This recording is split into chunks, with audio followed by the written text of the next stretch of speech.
Everyone, thanks for joining us for another episode of The Ghost Furnace. I am Bond, and I'm here with my good friend Nick Pennsylvania. How you doing, Nick?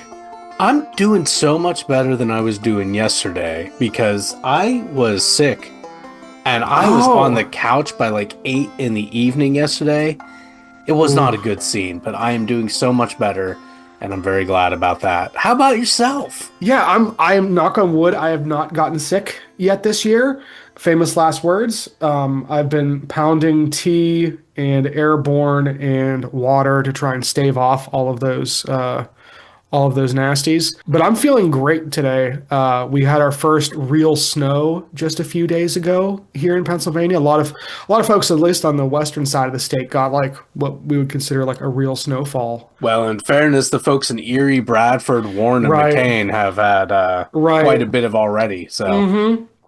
But it was nice beginning to feel a lot like Christmas, and just it feels nice to like be getting into the season proper that way, regardless of what you celebrate. The wheel is turning, as they say. So, really excited to be talking with all of you tonight. We got some good feedback around our Lake Bike Hall episode last week. Aquatic humanoid cryptids or possibly aliens in a deep Russian lake was not on a few people's bingo card last week, apparently. So, which is why we covered those things. So, that was a lot of fun. But this week we have something a little more nuanced that I know you kind of want to get into, Nick. Covering a few things that we've kind of looked at before, but want to kind of bring it together.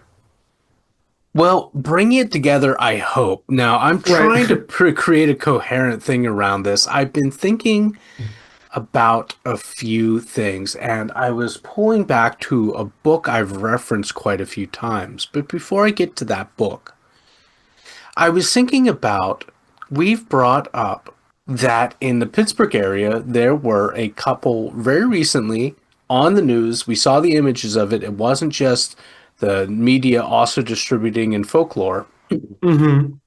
of alligators being found in local riverways. And we had, Yes. I think you were the one actually, you said like there's always been stories of Hmm. that sort of thing, like alligators in the sewers and everything. And that is a hugely common urban legend. But Hmm. here we see that, well, there have been examples of this. What's more, one of the very first episodes we recorded together, I think it was when Mike was still with us, but I can't be Hmm. certain, was the whole Peninsula Python. Yes. Right. Yes. And what we didn't know, but somebody had found and sent us the actual news article, was able to Yep. locate it, was Hmm. it was based on there was a real event where a real snake had gotten out. And obviously it didn't last very long through an Ohio winter, but Hmm. that was the situation that set into effect the years and years of stories. So now Right. the people claiming to see these snakes of unusual size in that area now, Hmm. well, no, that's almost certainly not the case. But the reason why those stories started was Hmm. because of a real event, and the history of that real event has largely been supplanted by the folklore that comes all Yes. around it. Hmm. So I was thinking about that because you've brought together a few times the cryptids, the big cat bonanza. I know Hmm. you recently had me watch a video where someone's dog had been shaved like a lion, and it was very Yeah, convincing. it was. It was. Well, one of the books I've cited a few times, I hadn't read it in years, but there was an English professor over at the University of Utah. And he had published several books of folklore. Some of the more well known ones are The Baby Train and The Vanishing Hitchhiker. The Vanishing Hitchhiker, American Urban Legends and Their Meanings. I'm holding it up for those of you who cannot see it. That's a cool looking book. It is a cool book. Yeah, Yeah. it's a really cool book. And I wanted to read a couple brief excerpts from it. Oh, and it is signed. So that's Ooh, that's that's also cool nice. too. Yeah. Who's the author again? Oh, I'm sorry. I didn't say. I only said that they were an English professor at the University of Utah. This is Jan Harold Brunvand. Okay, cool. Jan I Harold believe Brunvand. that Brunvand. Vand. Now I'm kind of coached to saying Brunvand, but it could be Brunvand. I don't know how they Depending, would yeah. pronounce it themselves, but it's a really interesting book. It has a number of chapters about a lot of classic, what we would call folk tales or Hmm. urban legends and whatnot. There's obviously like the Lover's Lane stories, the Death Car stories, and it's all about interpreting these urban legends. And let me see what I want to say. Okay, I'm gonna read an excerpt here. Hmm. Just a few real quick. So from the preface of this book, this is a book, quoting here, this is a book about modern American folk narratives, stories that most people have heard as true accounts of real life experiences, and few, except scholars, recognize as an authentic and characteristic part of our contemporary folklore. Hmm. Folklorists, specialists in the collection and analysis of such traditions, refer to these believable stories about vanishing hitchhikers, batter fried rats, grandmothers' runaway corpses, and the like as urban belief tales or simply urban legends. I'm going to skip ahead a little bit to a couple paragraphs later. In common with age-old folk legends about lost mines, buried treasure, omens, ghosts, and Robin Hood-like outlaw heroes, urban legends are told seriously, circulate largely by word of mouth, are generally anonymous, and vary constantly in particular details from one telling to another, while always preserving a central core of traditional elements or motifs. To some degree, again, like much other folklore, urban legends must be considered false, at least in the sense that the same rather bizarre events could not actually happen in so many localities to so many aunts, cousins, neighbors, in laws, and classmates of all the hundreds and thousands of individual tellers of the tales. Both the narrative structure of these legends and their characteristic traditional folk motifs and oral variations disqualify them as literal accounts of actual events. The Hookman's Lane is a Hmm. real location in numerous communities, and a solid cement Cadillac has been reported reliably more than once, even photographed by the myriad of retellings and relocalizations, sometimes internationally, of these stories reveal beyond a doubt that they are simply additional instances in our living folklore. Still, like traditional folklore, the stories do tell one kind of truth. They are a unique, unself-conscious reflection of major concerns of individuals in the societies in which the legends circulate. So that's just two brief paragraphs Hmm. from the preface. I'm kind of curious what you heard in there. What do you take away? What's your initial reaction? Yeah, so it's there's like even so much to unpack just in that preface, right? Um, so one of the things that I feel like is brought up there that a lot of people talk about with folklore in general is the idea that all of these things can't be true. And that's usually the language that's used. Like these are all like this all can't be true, or things are kind of disqualified, or things are kind of compartmentalized based on the fact that, like they say in the preface here, like everyone's cousins can't have gone through whatever bit of legend tripping or folklore they're talking about. Yes. Now, I think the thing that always strikes me when I hear that is this idea that if something is disproven X amount of times, then the whole thing is then folklore and should kind of be, I think, oftentimes then relegated to the having the label of not true as a result. I think a lot of times that kind of misses the point. For me, I think a lot of these stories, like they kind of allude to there, may be false in their totality in the sense that they didn't actually happen to even 100%. Let's say it's something that's completely not factually accurate. And I may have a couple examples ready. Right, exactly. But I think that if you approach it like that, a lot of times you miss a lot of like the actual good meat and potatoes of what the actual truths that these stories are carrying. And I know that sounds like I'm like playing semantics, and we kind of are. But I think that the reason these stories stay around is because there are elements of truth to the human experience or to different cultures that end up being carried because those are the things that stick around. I think it's you, Nick, that have used the phrase with like folk music that like no good song like gets forgotten kind of thing. Sure. It's like if it sticks around for a reason, you know. Yeah. That might not be because it is the best song, but it's because there's something to it, you know.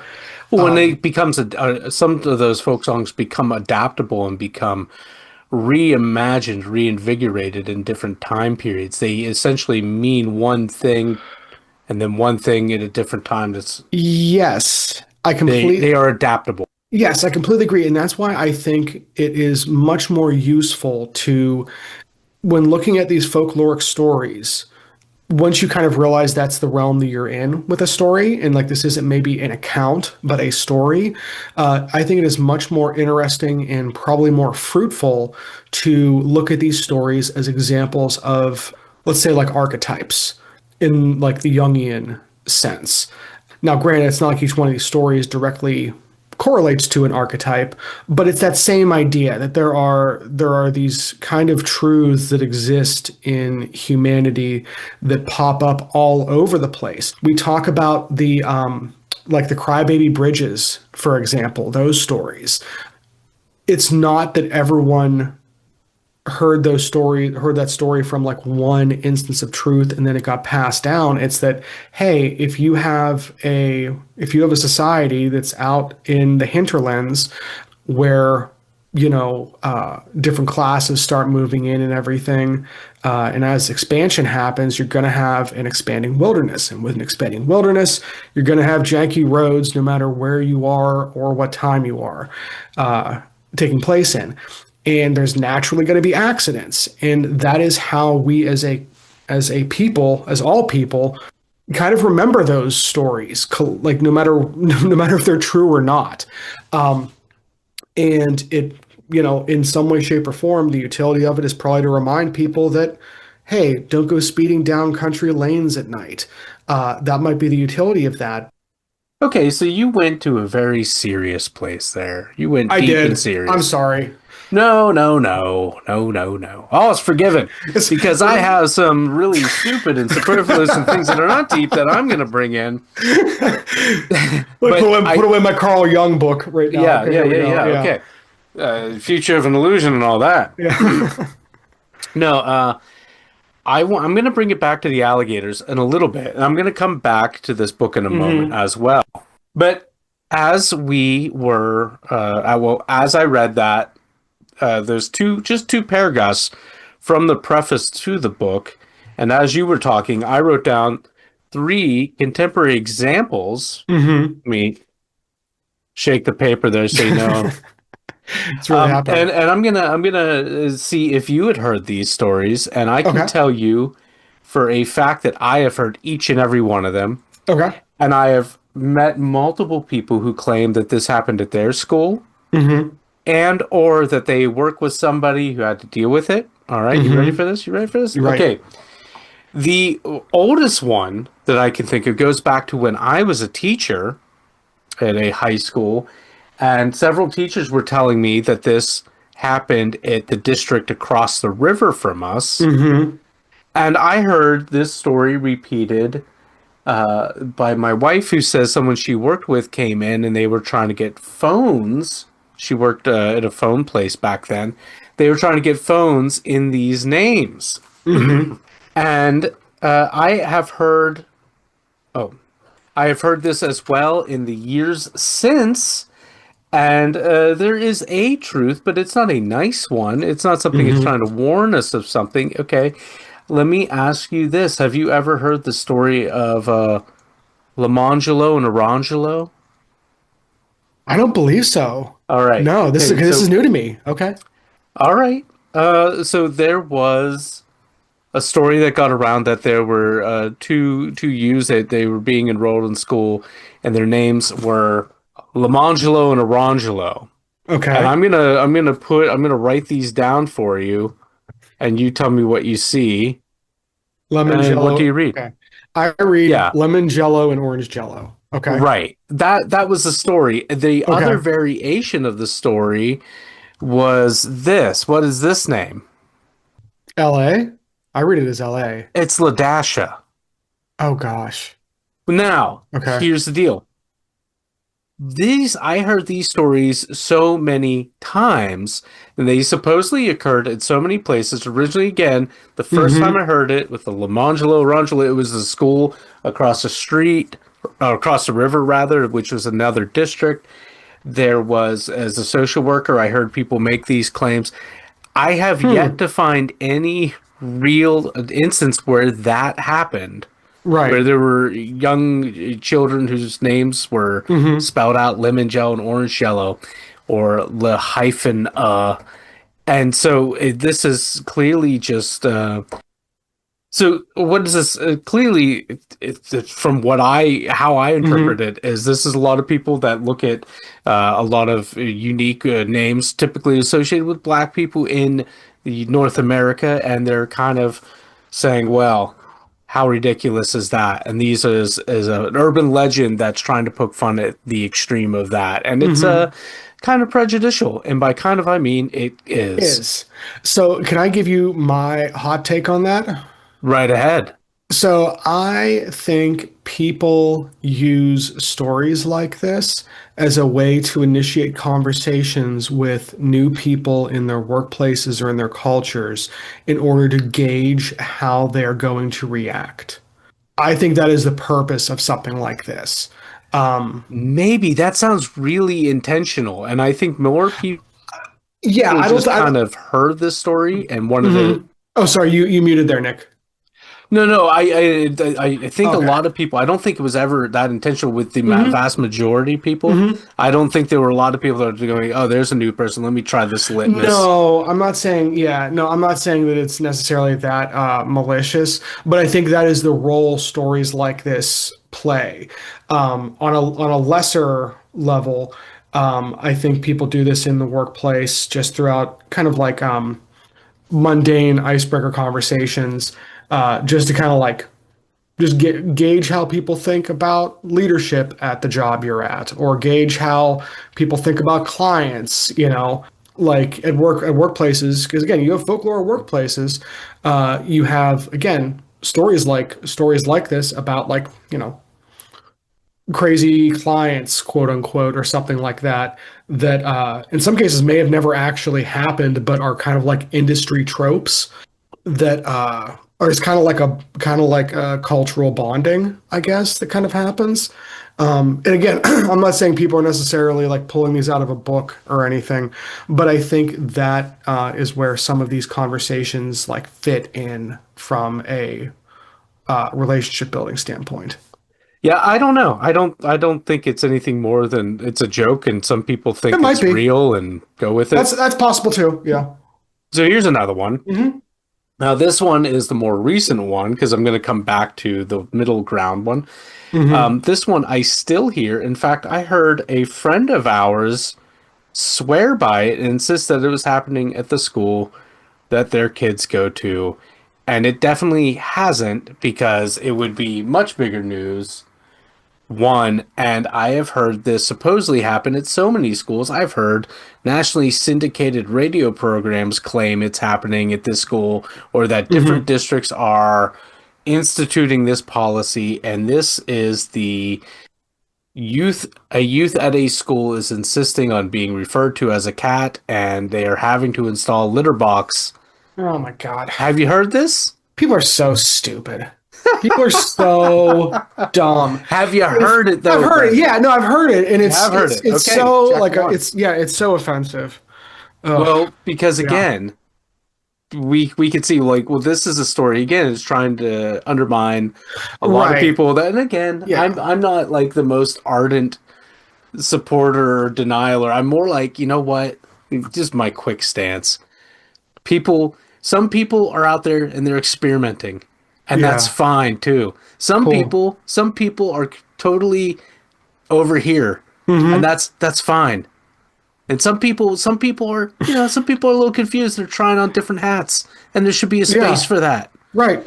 But I'm not gonna, but to go like, well, one, this hasn't happened. This has not happened. There's no kids using litter boxes in schools. It's just I not happening. remember, It's not right. happening. It's just not There's some happening. sanitation things with that. Yeah, it's One, just not happening. what janitor's going to Yeah. be like, yeah, I'll clean that up. Yeah, it's just not, it's Don't just, get paid enough. yeah.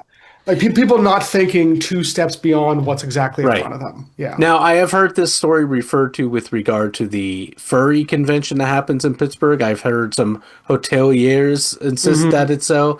Well, maybe that I could see maybe there, but I think they would clean up after themselves. I don't think they're leaving that for staff or requesting that that be installed. But I mean, the bottom line is it's just Hmm. trying to it's leading up to gay marriage when that was still being very hotly debated. I Hmm. remember people talking about slippery slopes, and again, hearing people be like, It's so stupid. well, if they Yeah. allow that, why wouldn't they allow you to marry a dog or something?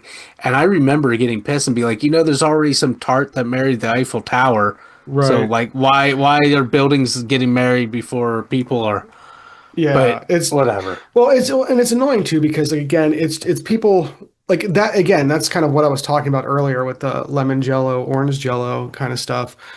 People kind of gauging where folks are at and kind of serving that purpose. Again, not so much maliciously, but because like with like the like Anthrocon in Pittsburgh, which is like the big furry convention here. Again, people want to be like, oh, they don't understand things and they get scared of that and they clearly just kind of like make things up when it's like you could be talking about the hundreds of thousands of dollars that Anthrocon has raised for like animal shelters and things like that in the area because they raise tons of money. Yeah. I think that's more interesting to talk about than Well, in the like bottom it's line just is, yeah, regardless, yeah. because I'm not super onto that. The point is that, again, this is being used as a cudgel. I do Hmm. think this story was It's a good way of very putting it. deliberately crafted Yeah. and then put out there. And I think there's a lot of people that really want to believe this. I don't understand why they want to believe it, other than they want to be able, again, to use Confirms that as a biases. blunt object Yeah. Yeah. It so that they confirms can be like, well, prejudice. here's why we can't have any Hmm. of this Right. going on Right. because look what they're doing. Hmm. And I would like to know who wrote that initially. It's just, yeah, it's some of the worst stuff in our society just bubbling up because but it's the same mechanism like we talked about with, the serial killer with the hook for a hand on Right. Lover's Lane because Yes. parents, back in the day would talk about that and you only have to have one like real instance that in theory proves all of the other instances to be plausible. And like, as we know, it is very hard to prove a thing didn't happen when it in fact didn't happen. It's just not easy. Right. The burden of proof and everything. Right. It's Yeah, people making extraordinary claims and then like you can't make an extraordinary claim and then tell the person who's saying it didn't happen to prove it didn't happen. That's just right. not That's how. not where the burden of proof lies. Right. That's not And how in it fact, works. that's what Yeah. Dr. Brunvand put in his preface, which is that Interesting. this lover's lane where this hook happened Hmm. is in too many towns, just like with the Hmm. schools and these children. Okay, so Right. here's my last example before I come back to the subject of alligators, Hmm. which we all excitedly wait for. Yes. Now, this was census before last. Hmm. Okay. I forget when that puts us. I think 2012, 2012, I think. Yeah. Yeah. maybe a little before then, but regardless, I heard this story first at the office and Hmm. then later that day. And I heard my mom say, my mom worked for the county at the time, Hmm. and she swore it was true. Hmm. But then I heard it apparently took place in Utah. Maybe it was Utah, somewhere out in the American Hmm. West. It doesn't matter. It didn't happen. And that was this story.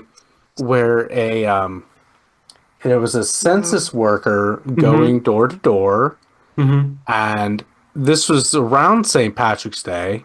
Mm-hmm. Not exactly on St. Patrick's Day, but around. The census worker was a short person. In days gone by, the term midget would have been utilized, perhaps. I know Mm-hmm. some people aren't happy about that term. I get it, but that is one that has been used.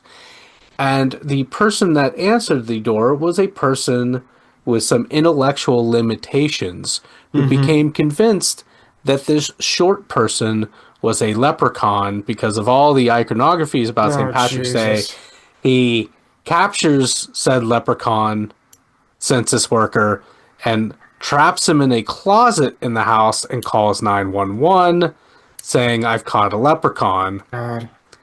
You're bright. Yeah, have you heard that story? I've not heard that story, but okay, yeah, no, I have not heard that, but please continue Well, because I that's have pretty so much the okay. story, other than to say that I mostly heard it around a Mm-hmm. brief time. I don't feel like that one has kept the No, same legs as the other ones. However, I have heard it being God. told only as the census worker, and then maybe a year or two later, I heard it at least one more time that it was a person going around collecting signatures for an upcoming local Something like election. that.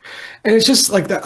Yeah, you have to wonder how that stuff like gets legs, you Because know? some people find it's a funny story. Like, what Yeah, I guess it's just if you're like like, oh, my son, he lives at home. He needs, mm-hmm, he can be on his own for a few hours, but he needs some help. He's my adult mm-hmm. son. He's got some limitations. He this census worker came by. The guy's only 4 foot tall. He's wearing a green shirt. Son thought he was a leprechaun. It's just What you gonna do? yeah. So that is not an episode That's a without humor. like yeah, I've never heard that one. It's I don't know. I'm Uh curious what the people out there have heard, if those are well, familiar to because I'm you. sure there's other stuff. Because again, this is like stuff that's like folklore, not in like the spooky sense, but in just like the is kind of like flies in the face of what I was saying earlier about the archetypal stuff, obviously. And this is again where I'd love to ask an actual folklorist about these kinds of things, from like a cultural or a group psychology standpoint. Why does a story like that get around if it doesn't hold some sort of like universal truth? Like, is it just because it's funny? Like, is it just a precursor to memes? You Is it know? a universal appeal? Yeah, it'll be Of yes, humor yeah, being a near right, universal appeal? right. It's something like that probably. Maybe the Um, truth is as simple as it's a funny and awkward story right. that shouldn't happen and therefore it's funny. They're right, exactly. If Um, people behaved well and made good decisions all the time, there wouldn't be a story. right. No, that's a good way of putting it in general. We don't usually like ask for people's we don't put calls out like this often, but I bet there are lots of stories in like little like subcultures or in workplaces or in different like industries, or like churches or community groups or whatever. Ska bands. Yeah, like ska bands, yeah, like things like this. If you all out there have things like this, you're like, oh, here is like a story that permeates my work industry or something like that. Isn't true. Like it didn't happen, but everyone seems to talk like it did happen, or tells the story, relays the story as if it was a true Absolutely. story. I bet there are things out there like that. If we all kind of like think about it, like I'm sure I have stuff in my workplace. And I mean, we have it, and we have it in music, in the music industry. We have it in, the different scenes that we all run in. How many Um, Rudies does it take to screw in a light bulb? Four. One to for do it, and three to pick it up, pick it up, pick it up. pick it up, pick it up, pick it up. God, that's a classic. It Um, is. and so I'm curious to wonder too how some of these things will change in like the digital age.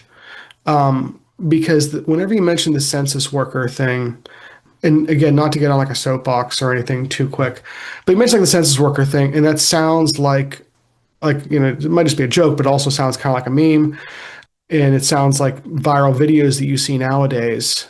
And I think of like 10 years or so ago, whatever, whenever like Vines were really big, like those videos. Those were Well, big. oh, Vines were, oh, they were short, but Vines themselves were big in a lot of places. And I wonder how that way of us communicating these stories will change over the years. That's something I actually want to ask Thomas White next time we have him on. Funny you If, say that. Our yeah. friend Kate just today sent me a picture. She was like, every time I walk into CVS, I'm reminded of you guys. And there was a photo of Thomas White's Yeah. book, and I guess she walked home with it today. Nice, So nice. good Well, job, Kate. I have been chatting with him recently, so hopefully we'll get him on again soon. He's a really good guy, and I really appreciate his opinion on these kind of things. And if I know this conversation, because these three stories I just shared, I had no Mhm. idea we'd be talking about because I just kind of was Yeah. thinking of them while reading that preface and Hmm. when listening to you respond. I am really curious as to what his takes would be on these sort of things because again, I know when we were speaking the first Hmm. time we met, he and I both referenced this book. So let me come back to Yeah. the Right. alligators now, because Yes. again, we've kind of talked about when we hear about alligator stories, either in riverways or Hmm. more famously, perhaps in sewers. I'm Hmm. sure you've heard some sort of story. Where and what sewer system, what city sewer system did you hear about alligators being? I feel like the most common one that you used to always hear was alligator sewers in New York City. Absolutely. That's Ding, the ding, ding. yeah. Okay, and how did they get there? I always heard that they were released as pets, went into the sewer, started eating all the food that was down Yep. there, and grew to ginormous sizes and started reproducing because there was enough steam because of all the pipes and everything that would keep it warm and humid, and it was perfect alligator water, basically. My God, you are like the perfect guest right now. But yeah, that's Yeah. exactly it. And Hmm. again, there was a point in the 80s where I feel like unusually large alligators in New York City sewer system was Hmm. supplanted by another reptile, and of course that was Teenage Mutant Ninja Turtles. Right. Right, of Right. The course. Seminole. We Yeah. we both remember Seminole, Seminole. So yes, it's really great that you said all that. So let me come back to the Vanishing Hitchhiker because there's a brief chapter specifically on alligators in the sewers. And the Hmm. chapter is called Alligators in the Sewers. That Now, was very I want to read just a couple paragraphs excerpted from this book. And again, this book's okay. been out since 19, let me go back to the originally published in 1981. If you don't have it, if you are a fan of folklore, and especially if you are interested in the origins of some of these stories, Yes. I cannot recommend this book enough. So again, let me read another brief excerpt. So this comes from the chapter of Alligators in the Sewer. Puzzled by the lack of more voluminous folkloristic data on the oral legend which he knew well as a New York City native, University of Utah graduate student Ed D'Alessandro in 1978 collected versions of the rumor and the story from a cross section of other University of Utah students. While his sample was small and the location of his study was far from the streets of Manhattan, D'Alessandro's findings probably represented the current folk tradition fairly well. And I'm going to pause there. I can't wait until, well, we'll talk. Coming Okay. back to it. Okay. 16 students he interviewed, ranging in age from 19 to 27, knew the story in some form. 7 were from the state of New York, usually New York City. The others from the Midwest or the Far West, including Salt Lake City. 9 men and 7 women were in the group. All of them knew at least the outline of the story. And this is what I was excited about, how Hmm. close what they cite to what you did. So Ooh. here we Okay. go. Here we go. So all of them knew at least the outline of the story. Baby alligator pets flushed thrived in the sewers. 4 identified Florida as the source of the pets, but 2 believe they had been purchased locally in a department store or a ballpark. 4 informants had heard the story when I was small, but 2 furnished more specific dates, the late 1950s or mid 1960s. Hmm. In 7 of the 16 versions, New York City was stated or clearly implied as the place where the alligators now lived, but one each reported the Mississippi River, Denver, or Salt Lake City. There were 6 accounts with no specified location. New York is the most likely setting for these as well because Ed D'Alessandro was probably known to the students to be from there, and they may have assumed that he knew where the story was native. Thus, the legend seems to be fairly standardized, but still, in the manner of all folklore, it remains adaptable to different regions and stipulations. Mm-hmm. Or, sorry, different regions and situations. Situations. Kind of funny because that's, again, what we had said about the longevity of some folk songs is they Right. can be adaptable not only to time but to place as well. Mm-hmm. So the book later does go on to say that there was at least one real incident of a full-size adult alligator being pulled from the sewer system. Mm-hmm. Is that then the birth of these stories? Did somebody read that and then years later the tale is repeated and repeated until it no longer Mm-hmm. resembles the factual event that precursed it, Mm-hmm. much like we talked about being the case for the Peninsula Python? And my God, I think I've done it. I think I have made a coherent through line of this. This was the thought I had, and Yes. here is where it has led. So I guess what I'm really getting at is that some stories may be often repeated. There might be a real incident that Mm-hmm. occurred in our very real and tangible world, and yet other stories, even though there are these claims that this aunt, this uncle, this cousin, these claims to credibility, these claims to familiarity, they might be completely fabricated. Sure, as you point out, they might be telling some truth, but sometimes that truth is that there is still some racial strife in our communities, or there is still a distrust of people exploring sexuality in an open way, or there's, still a great and grave distrust of diminutive census workers. But or like again the hook, sometimes they're trying to warn us stories like the dangers of premarital sex or the dangers of going out into the woods to neck with a paramour when there are madmen with hooked hands afoot. So again, that's folklore is born in different ways.